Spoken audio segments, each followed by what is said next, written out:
Hi friends, praise the Lord. Welcome to Ezekiel channel. Today's verse. And all thy children shall be taught of the Lord, and great shall be the peace of thy children. Isaiah 54 verse 13. உன் பிள்ளைகள் எல்லாரும் கர்த்தரால் போதிக்கப்பட்டிருப்பார்கள். உன் பிள்ளைகளுடைய சமாதானம் பெரிதா இருக்கும். ஏசாயா 54:13. வாங்க ஃப்ரெண்ட்ஸ், எங்க அம்மா என்ன லஞ்ச் ஸ்நாக்ஸ் அண்ட் பிரேக்ஃபாஸ்ட் கொடுத்துருக்காங்க பார்க்கலாம். பிரேக்ஃபாஸ்ட்டுக்கு வந்து இட்லி வித் மீன் குழம்பு கொடுத்துருக்காங்க. ட்ரை ஃப்ரூட் ஜூஸ் கொடுத்துருக்காங்க ஃப்ரெண்ட்ஸ்.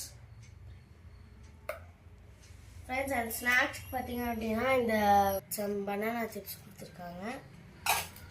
என்னன்னு கலரோ அந்த பொட்டேட்டோ சிப்ஸ் மட்டும் கொடுத்துருக்காங்க. அண்ட் லஞ்சுக்கு பார்த்தீங்க அப்படின்னா லெமன் ரைஸ் வித் இது வந்து பொட்டேட்டோ ஃப்ரை கொடுத்துருக்காங்க. எனக்கு கேப்சிகம்லாம் போட்டு நல்லா ஸ்பைஸியாக செஞ்சுருக்காங்க. ஓகே ஃப்ரெண்ட்ஸ், இதுதான் லஞ்ச் ஸ்நாக்ஸ் அண்ட் பிரேக்ஃபாஸ்ட். இந்த வீடியோ பிடிச்சிருந்தா லைக் பண்ணி ஷேர் பண்ணி மறக்காம சப்ஸ்கிரைப் பண்ணுங்க. Bye. Thank you.